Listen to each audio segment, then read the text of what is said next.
Okay, council is having our final work session of the day, the 2025 Fall Budget Supplemental. So Emily, thanks for being here. And Kathleen, I don't know who's doing what.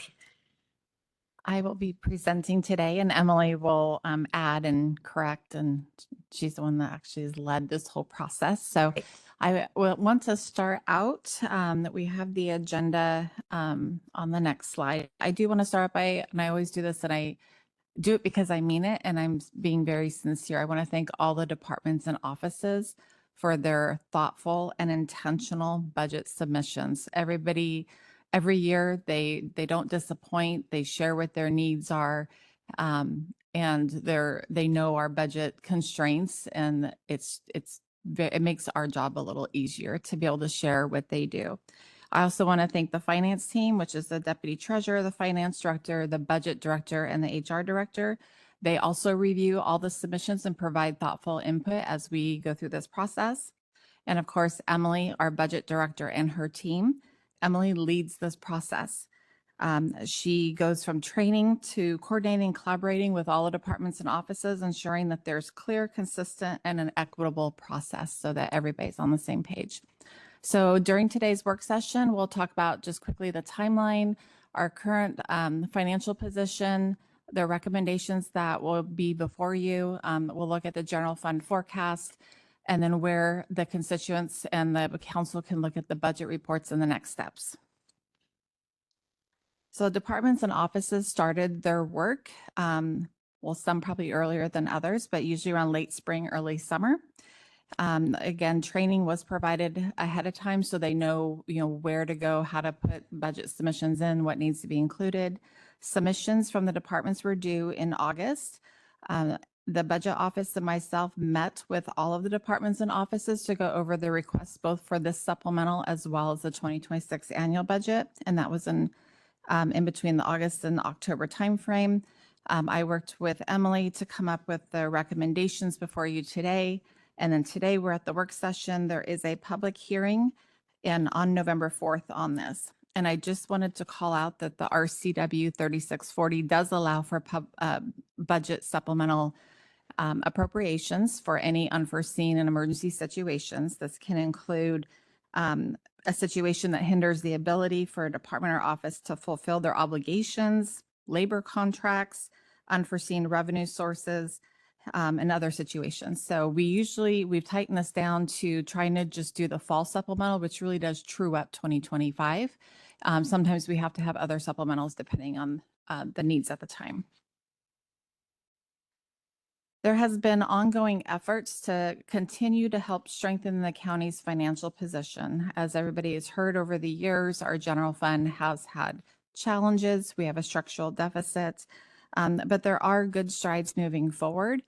There is a one-time $7.4 million in new ongoing general fund revenue. I will talk about that in a couple slides. This starts in 2026. We continue to review cost-saving measures. I know last year a couple of our departments did reach out to the state auditor's office, who came in and reviewed processes to see where we can be more streamlined to help reduce costs. We continue to, really minimize our ongoing appropriations, like FTE, which is difficult. We haven't grown a lot. We have put actually a lot more financial into our law and justice system, but other general fund departments right now have not seen an increase or very minimal increases in staffing, even though we're still seeing increase in our population. I'm happy to share that with this supplemental, it does position us to be balanced for 2026 as well, which is a nice thing to be able to share with council and the community. Of course, we still have the ongoing fiscal challenges. Our revenues continue to not keep pace with the rising cost. As everybody in our community has seen, cost of goods is expensive. It has increased. We have seen some relief, but not a lot. Our property taxes and sales tax are our primary revenue sources. They remain stable, but they are growing slower than expenses. The finance team is reviewing the forecast for 2026 to see how we look at that forecast moving out. We may need to do some adjustments. And I believe we're going to get an update on our current financial update this afternoon during council time from the auditor's office. We continue to still try to become balanced and be creative and be proactive with financial management. There's volatility with the federal funding as well as the state funding. They both have, the federal government isn't balanced or they don't have a budget yet. The state is seeing a shortfall. I do want to say that this is why we have fund balance policies. It is a good practice. An example is community services. They get a lot of their funding through grants. And because of their fund balance policy, they can carry those programs for a few months and not have interruption in services when other external sources are limited or not coming in.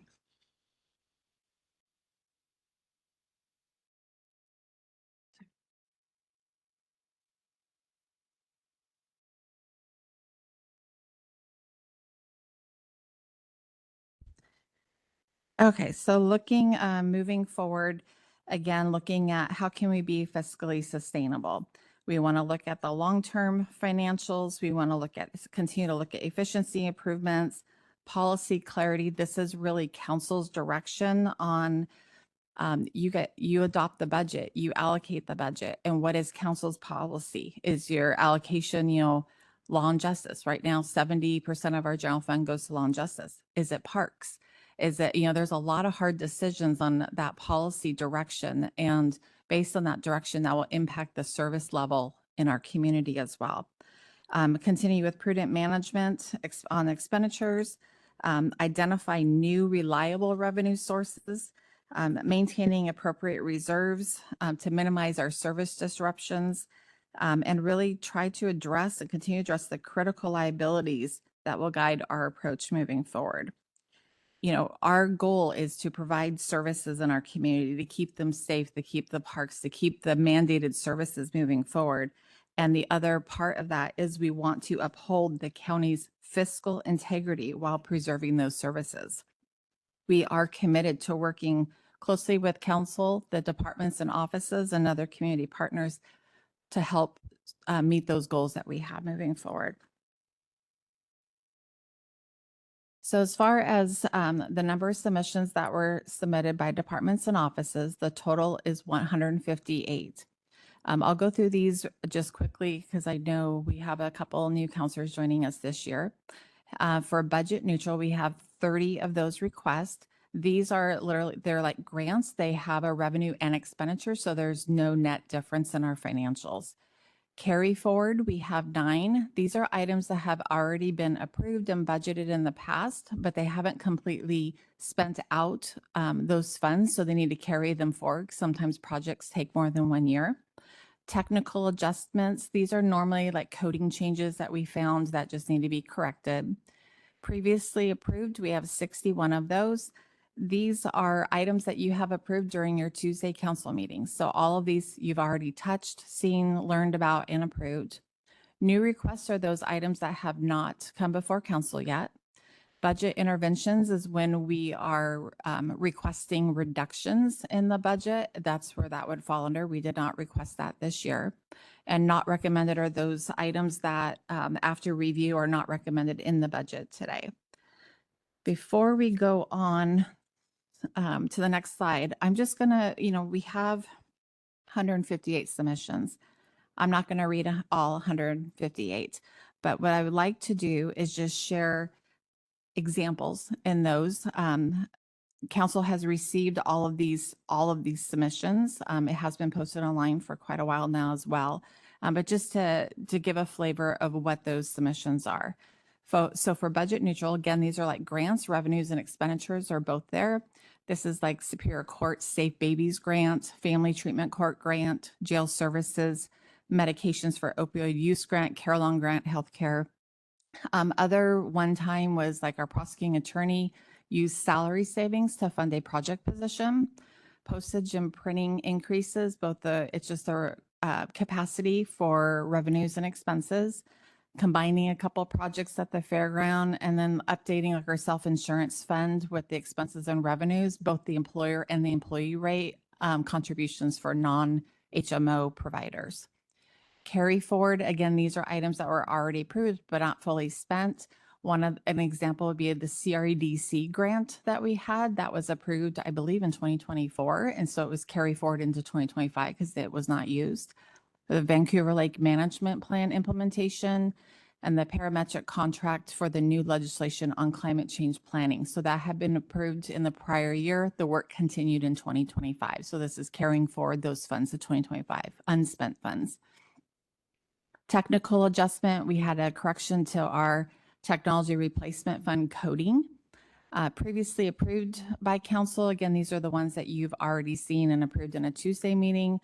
An example would be establishing the elections capital asset replacement acquisition, or the CARA account, the ag study for our comp plan update.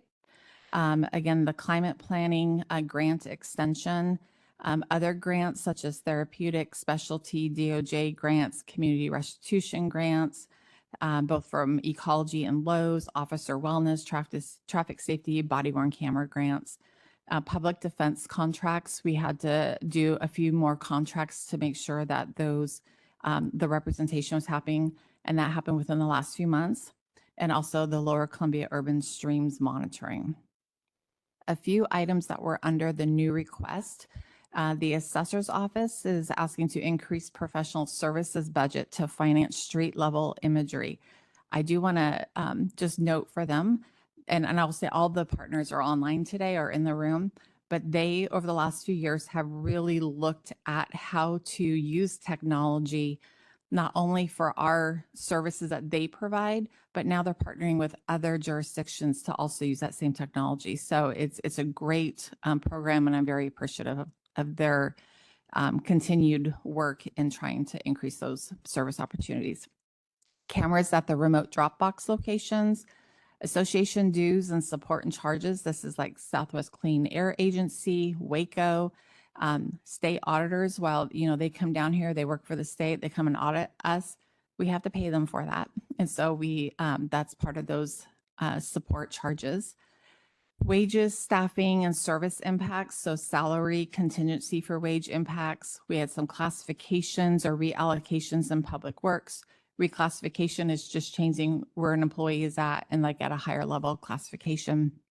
Interpreter services in district court. We heard this a little bit last night. The medical examiner's office for forensic pathology. We don't have a full-time medical examiner at the time, so we do contract with that. Public defense budget as we're moving forward with those. Clean water fee assessment increases, those were approved by council last year, but they were not included in the 2025 budget. And then we true up a lot of actuals versus budget. A lot of these are in public works, like the work sessions you had last week on the transportation improvement program, the parks, the stormwater capital. They start working on these at the beginning of the year. And as you saw on the schedule, they have to be done, by late summer or midsummer. So this is really like assessing what have we done, what haven't we done, and truing it up for 2025, just so that the year ends as close to budget as possible. An increase to planning and code fund. This has reduced from prior years, and this council did just see this as well. So wetland and habitat fees. There is continuing to monitor and adjust that moving forward, just like with a lot of our fees that haven't been updated in decades. We're bringing them back to council now, and we'll continue to do that through the annual budget process. Community services, increasing support for local housing and homeless services such as shelters, rental assistance, eviction prevention. Again, Vancouver Lake invasive species treatment is another one. And then our treasurer's office has an increase in our general fund tax penalty and interest revenues that will be moving forward. Again, this is not all inclusive of all the requests that came in, but just like a menu of items. And then I will just say for the two items that are not recommended, that's in community development. It was for clothing allowance and investigations for animal cruelty.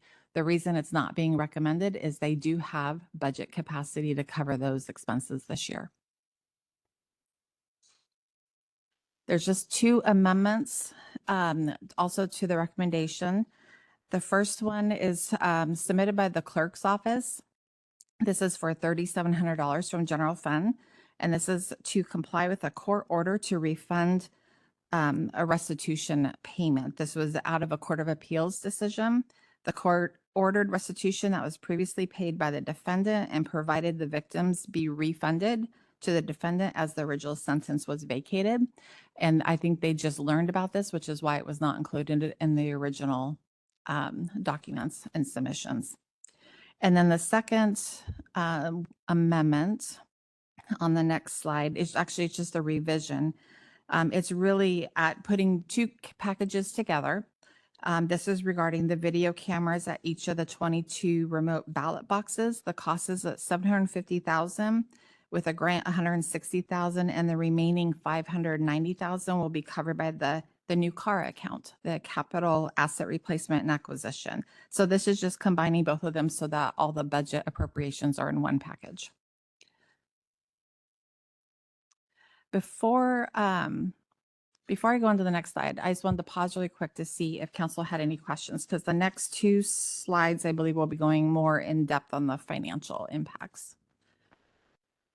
I had a question about policy clarity. And, it's something I've thought about is really trying to have a work session or a retreat for the council to really wrestle with what some of our strategic priorities might be. And I know there are some councils that have developed strategic plans. So I'd be interested in exploring what those options might look like. So I think we could be more impactful, serve the community better if we aren't just hopping from one emergency to the next, although we will do that, but to have an overarching plan and identify what some of those priorities are.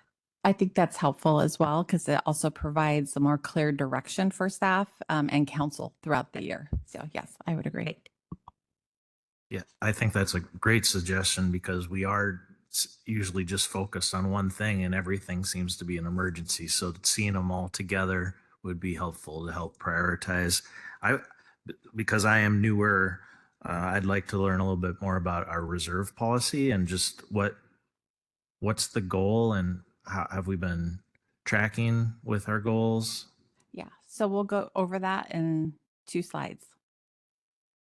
Great question. Thanks. Now, yes.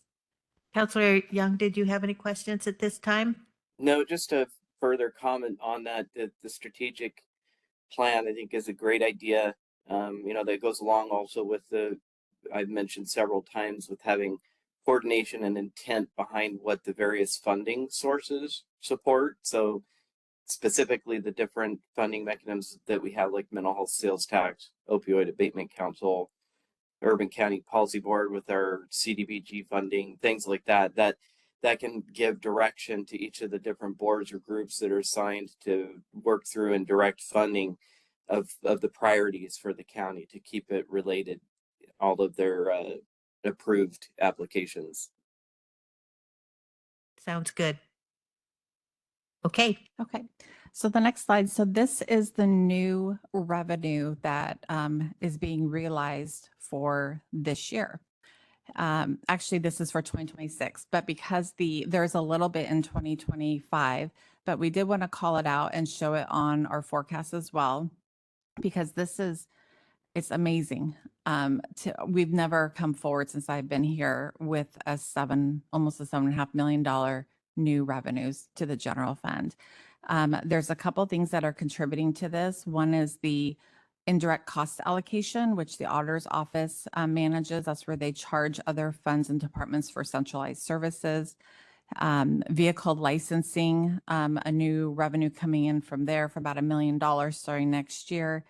The next two on here is the jail bed revenues and district court. These are tied, it's called the 6211 billing, which describes what cost recovery we can do for law and justice. And this is for this year, it's 1.7 million and a 3.8 million. And we have an employee in the auditor's office, Amy Seibel, I hope I said your last name correctly, she's been with us maybe a year and did a full analysis on this billing and came up with cost recovery in the millions of dollars. And not only that, the city of Vancouver is a big contributor. District Court does their municipal court, and Jail Bed Revenues invited them in to look at the numbers, and they've already signed agreeing to this for 2026. In years past, we went years without receiving payments. And so I just want to, and I'm going to say it probably at every budget meeting we're having, I just want to say thank you to Amy and to Mark Gasway and Greg's team for really looking into this and truing up, like, what are we doing? We're not making money off of anybody. We're getting cost recovery for the work that we're doing. That's very good news. So thank you, Amy. Yes. Chair, Yes, go ahead.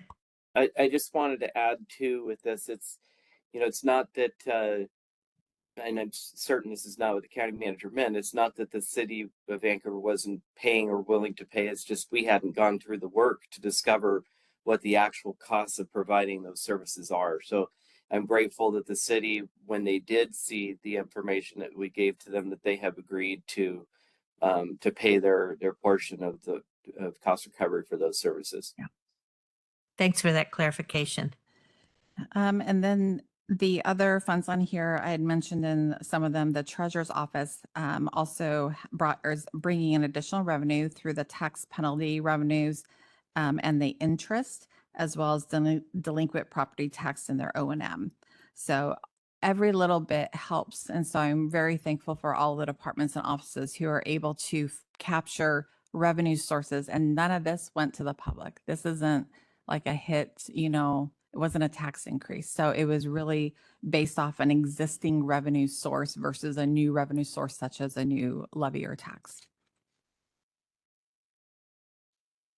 Okay, 6-year forecast.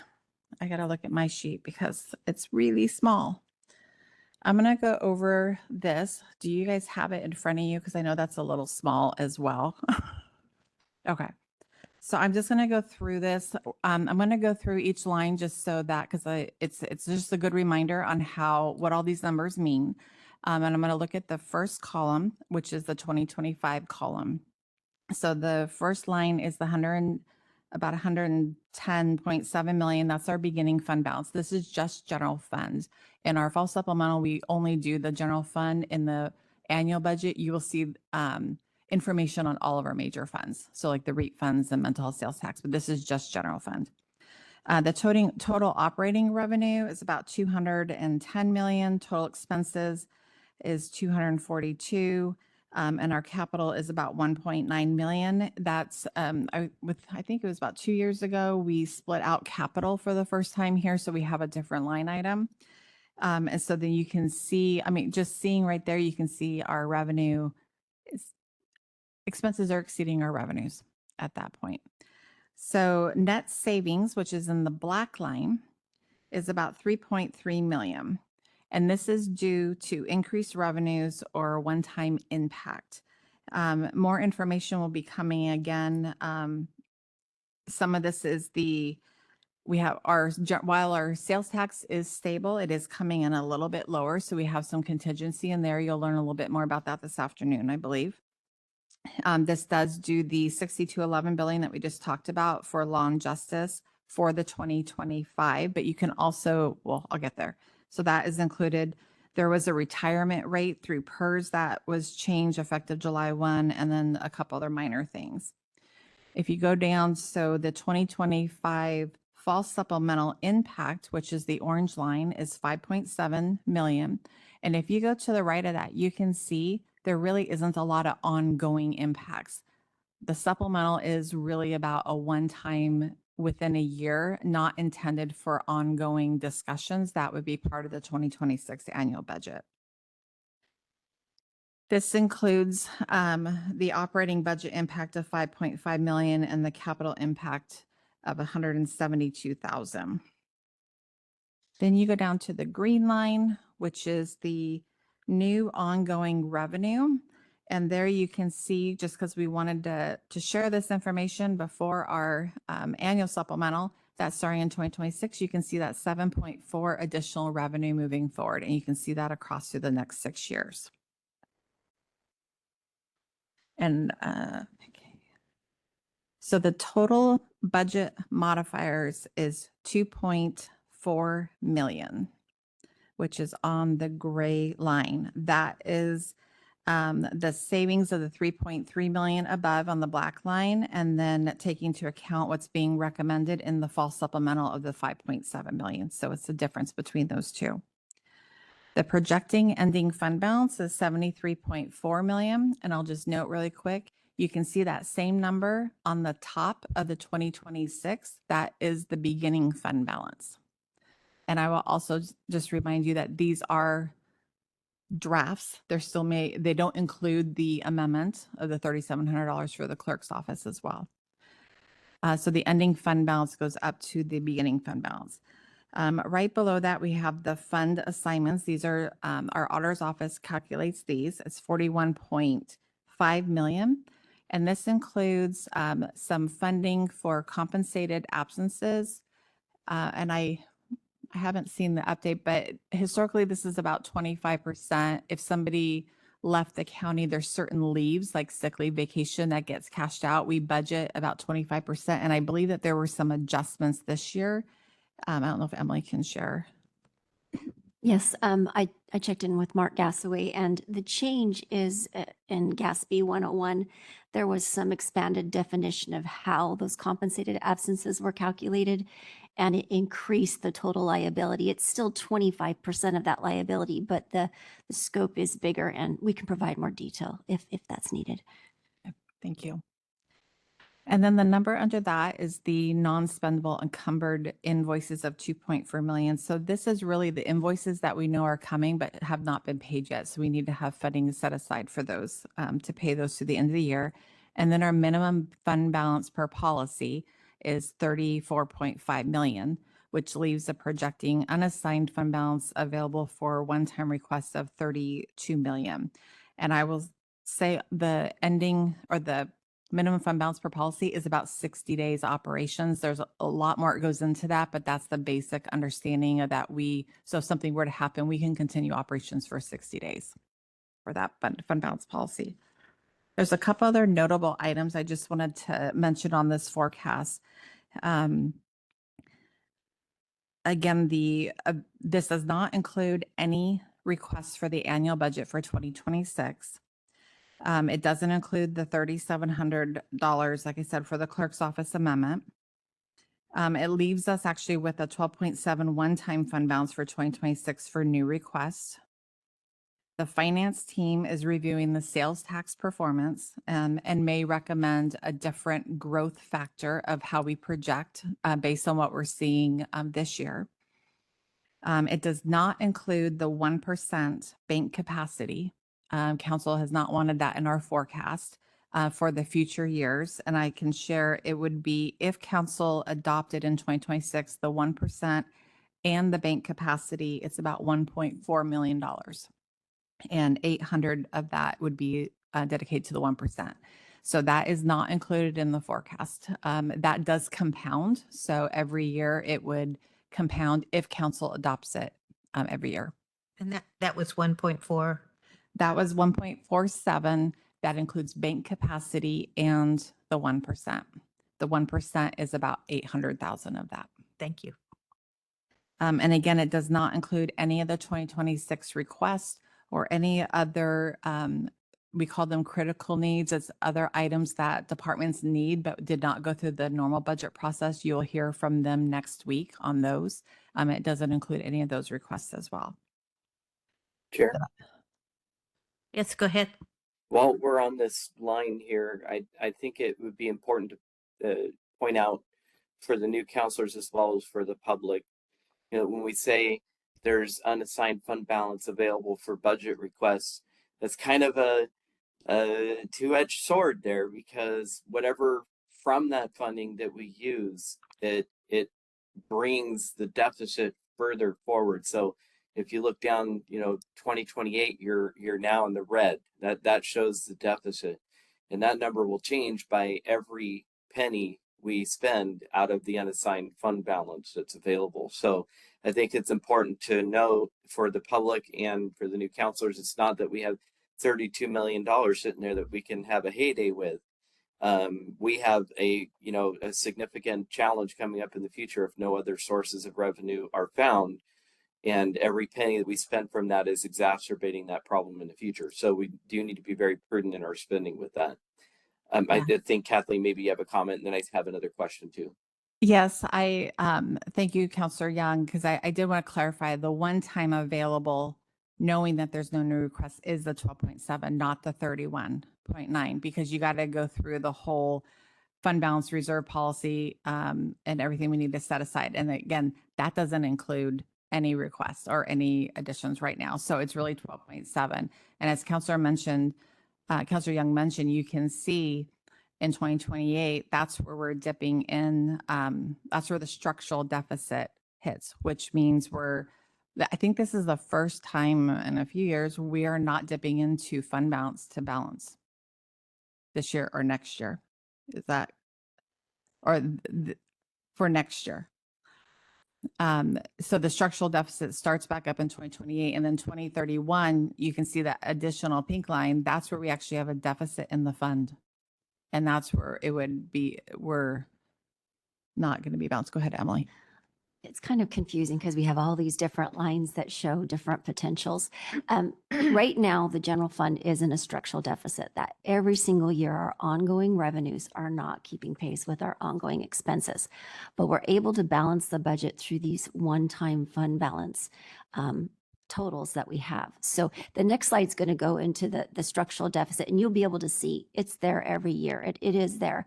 What this fund balance forecast shows is that bottom line, that projected unassigned fund balance, is really trying to show the council like when there'll be no funding left to even consider for new requests or one-time needs. And that right now hits in 2028. Once we have the 2026 budget information, that could change, and it probably will. Where we really get into extreme concerns in the long-term fix is when you look at that projected ending fund balance. We have fund balance currently projected through 2030, but in 2031, that means there's no money in the account. There's no cash in the fund, and we would be in the deficit of over about $12 million. So that's the cliff that we're on. I did talk with Kathleen about really wanting to feel a positive, message this year about how hard everybody is working to balance and find these new revenues, but it doesn't change the situation that we're in with the long-term structural deficit. And Councilor Young, I really appreciate what you said. I feel like all the conversations we have, it really needs to be something that's addressed. But right now, I just wanted to say that net savings line, the one thing I really wanted to say is I do believe that will change. I mean, that could be reduced based on the numbers that we're seeing with fiscal year end. So I just want to caution that this forecast will look and feel somewhat different when we come back for the 2026 adopt. I have a question just from a historic perspective. When were we not in a structural deficit? Because just as much as I've been paying attention over the years, we've been in a structural deficit. Right. I believe as long as I've been here the last 10 years, we have been. I don't know exactly. We'd have to go back and try to calculate. I think we've done that before, but I just don't have that with me right now. Just curious, but we have been for some time. Yes. Yeah. Thank you. Councilor Chair, Young, go ahead. Yeah, one last question. I was curious. So, over the previous year, there's been quite a bit of bargaining that's taken place, and I'm wondering, when a new contract is agreed to, is it always starting the new calendar year, January 1? Or is it like, I'm kind of wondering when those bargaining changes, when do they go into the budget process? Is it for the following year? So a couple responses. One, I'll have to check because we did move most of them to a January 1, but I don't know if all of them moved. They used to be a July 1. But the salaries were always effective January 1. So we'll have to look at that.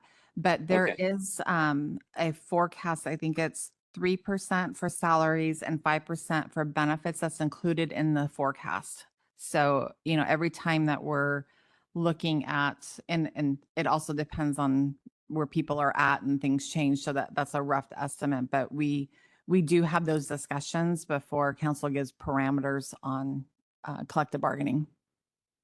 Okay, great. Thank you. And if I could just add to that, every year the budget office calculates salaries and benefits based on the known contracts. The ones that aren't settled, we come up with some assumptions and we build a contingency in there. That is something that can be drawn up from when those contracts are finalized. On this topic, I know with the Baker Tilly wage study that was conducted, that had an impact, a significant impact on the budget. But I think Baker Tilly Phase 2 was looking at the benefits. So I was wondering, Yeah. where that might Yeah, be. so HR is redoing the review of the benefits. So I think they're getting close to being done. The official phase 2 of Baker Tilly is the job description updates, and you Okay. just approved that contract about a month ago. So they're working on that now. But yes, HR they're doing the review on the benefits, and that will be coming back to council. Would that have an impact then in 26? Potentially, most of the impact on the benefits is like medical, Medical. and we're looking at medical, but we're also looking at time off and all that, all the other benefits that is included in total compensation.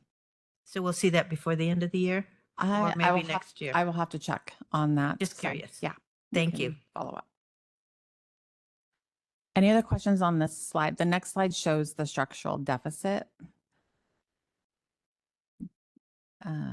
So you can see, again, this is simply looking at the operating revenues and the operating expenses and what that difference is. And I know when I was going with the forecast, I called out there, it's upside down, and it continues to be upside down. And like Emily said, and the prior slide showed, in 2031, it's a fund deficit at that point.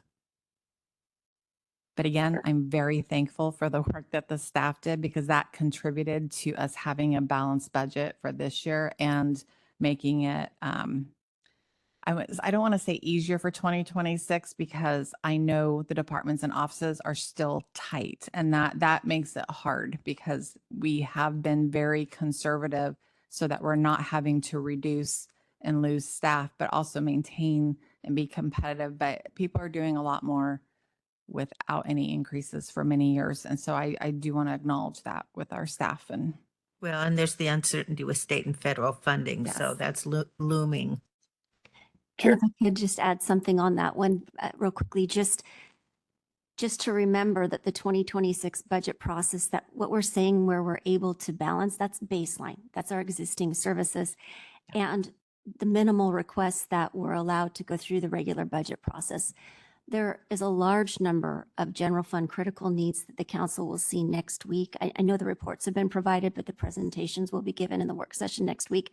We would not be able to balance or afford all of the needs that are part of that process. And that's where it's nice to see them separated, so there's an ability to consider what can we do now versus maybe what the council would want to do with the policy direction for maybe some new revenues and things like that. Thank you. Councillor Young? Yes, couple things. One, I just wanted to say this is a great chart for people to see.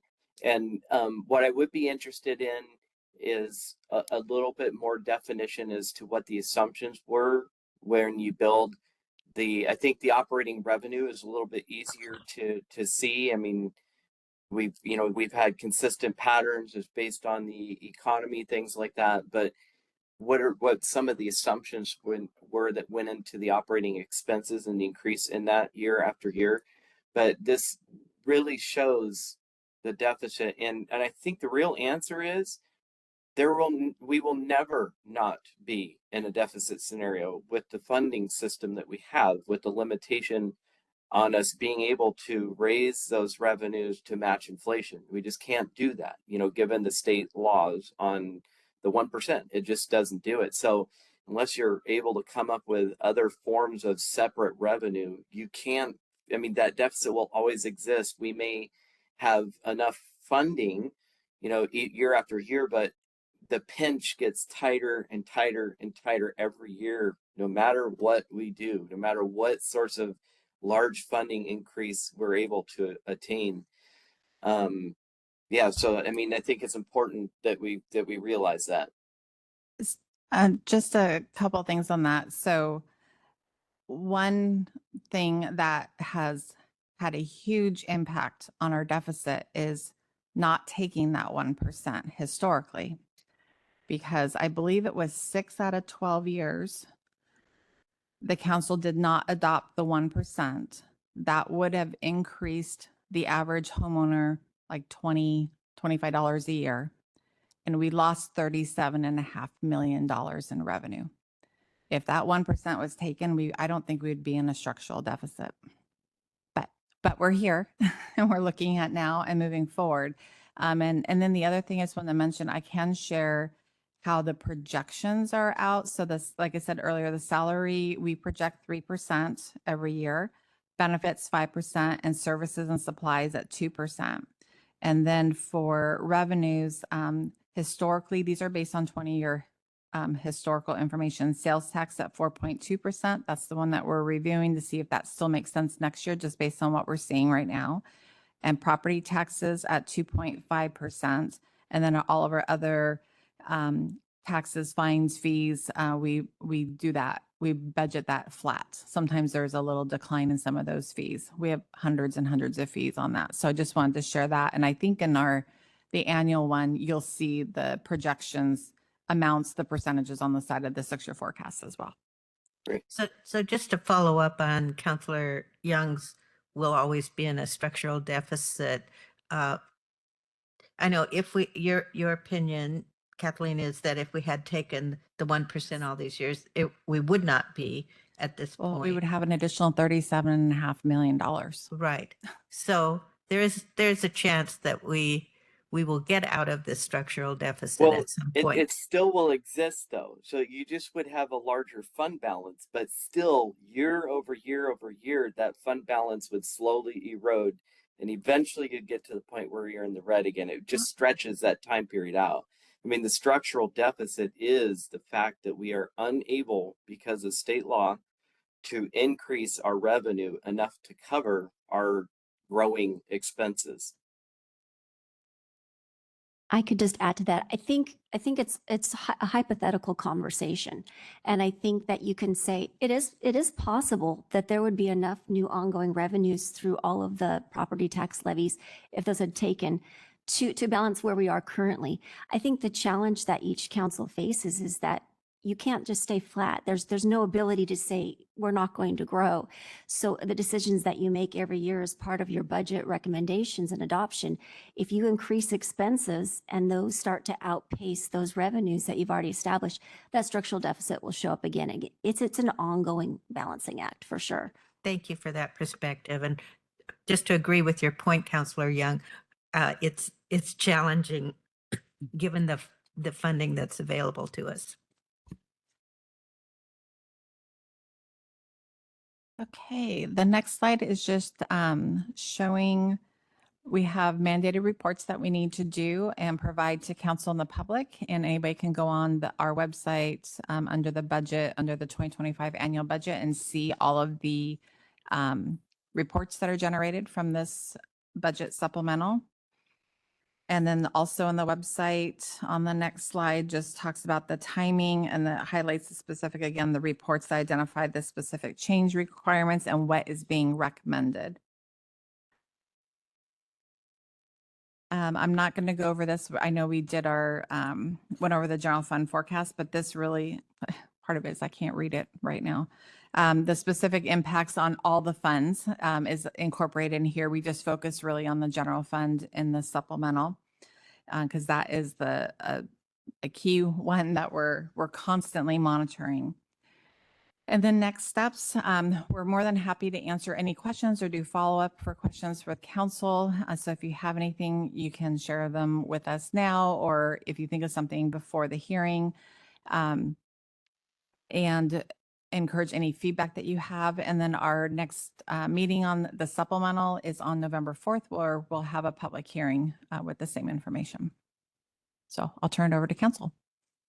Okay, thank you. Any further questions? Yeah, Chair. Yes, go ahead. Yeah, Kathleen, I was just curious how we Emily, how we compare with other counties on structural deficit, on reserves. Are other counties more flush with cash or in a worse situation? Just generally, I'm just curious, especially the ones near us. I'm not sure on the ones near us. I mean, we just got an email from WASAC. They're actually pulling together some information for other jurisdictions that for counties that are struggling. I know Spokane, we look sometimes at similar size, similar population. But you know, I will say we're unique because we do have a state right across the river that has no sales tax. So people can go over there. There have been changes in our state law to allow us to get sales tax from online revenues. So that has helped. But I don't have, I mean, by law, you have to adopt a balanced budget every year. So I think everybody's maintaining that. But I think in general, cities are struggling right now. A lot of jurisdictions, we've heard that locally, City of Vancouver has a deficit. And I know there's a lot of concern with the public defense standards because that's going to hit counties really hard. It's an unfunded mandate. And people don't have the revenues because normally counties shrink and cities grow as well. So yeah, I don't have a good answer other than I know there's a lot of folks that are struggling. Yeah, exactly. I just wanted to add that I am hearing a lot of jurisdictions are cutting. And we are not cutting. We're not recommending cuts this year, which I think is a very positive thing. And it's attributable to a lot of the work that's been done. And when you look at the 6-year forecast, especially for the general fund, that focus on best policy practices of not committing, one-time funding to ongoing new programs and positions is critical to keep us in a good financial stat. And I can say the city of Vancouver did do a hiring freeze for, I don't know if it was 60 or 90 days for non-public safety positions. They just did that. City of Portland was also in a hiring freeze as well. We have not had to institute that. Okay. Well, thank you. Well, clearly we have really good staff and we really appreciate what you do, even though you're doing more with less. Chair. Okay. Yes, go ahead. I just want to echo the sentiment. That is one thing that, when I was up to the point I was elected and I took my seat, I was not able to have the internal perspective and understanding of this budget process. And I will just say over the 3 years that I have done this, we have an amazing team. We really do. You guys do an excellent job and we're in great financial shape, even given the major constraints that we have and the structural deficit. And the fact that we're not making cuts right now is a testament to smart budgeting. So I just wanted to thank the team for that, all that work that you do. And then one last thing, I was hoping that you could maybe email to me the main chart that we spent quite a bit of time talking about that shows what the fund balance does over time. Could you maybe email last year's to me so that I could just kind of compare what it looked like last year versus what we're looking at this year? Yes, absolutely. Because we did show that and it was a different type of format, I believe, with the bar graph. But yes, we can send you the deficit from last year versus this year. Yeah. We'll send that to the entire council.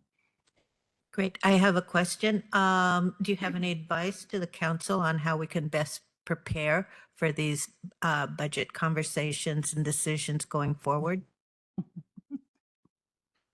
Yeah, I'm going to give that one some thought. I mean, I think, and I know Councillor Young has mentioned this, what would be helpful also for us is for council to develop the higher level strategy and policy direction, and then let staff come back with recommendations on how to meet that. I think that might, like we want to reduce homeless by 10%. Okay, let us go back and try to figure that out. And maybe have a counselor involved with those conversations. I'm fine with that. But because sometimes it feels like there's these little one-off things like, oh, this just got brought up, let's do this. This got brought up, do this.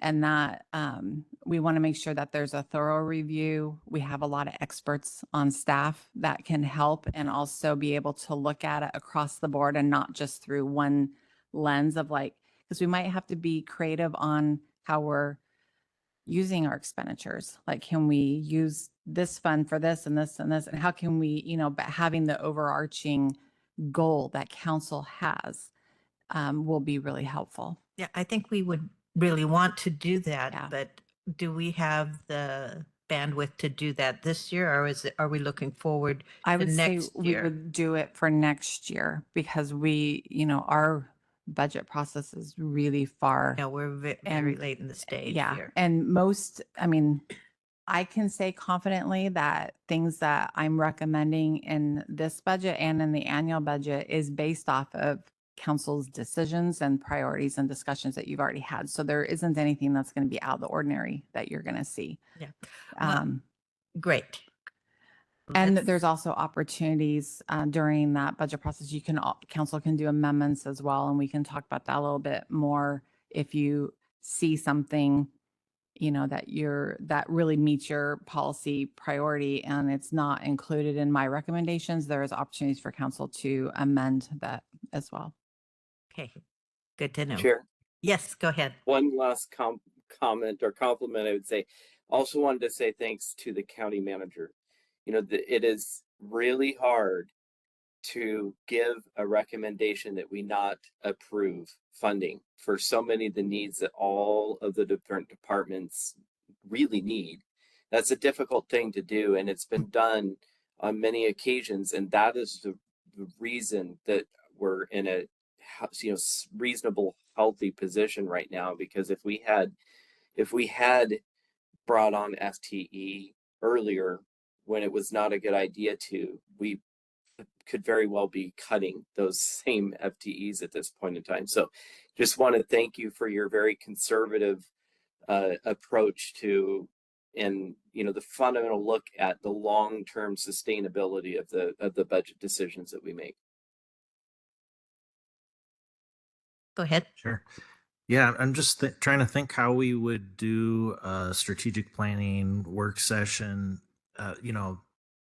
Everything we do is in public and live. So I'm just trying to think how we would structure a meeting, listing the many priorities that we could make a decision on and discuss which things come out on top. Yeah. Do you have any suggestions Yeah. of how we would structure a meeting? I will have suggestions, yes. And I would recommend that we tie this to our retreat in January. And it will be public and live.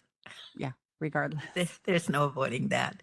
And it's healthy to do it that way. Yeah. I also want to thank all of the departments for all the work that they've been doing, I feel like we're in good hands, but I know that we've got growing needs and things have been held tight for years. And I know there must be frustration in that because there's a lot more that I'm sure people are thinking we really need to do. And I think with this larger policy prioritization, it can help put us in meeting the community's needs better. So anyway, thanks so much for all of your work. Okay, I think that concludes our work sessions. And without objection, I'm going to adjourn this meeting.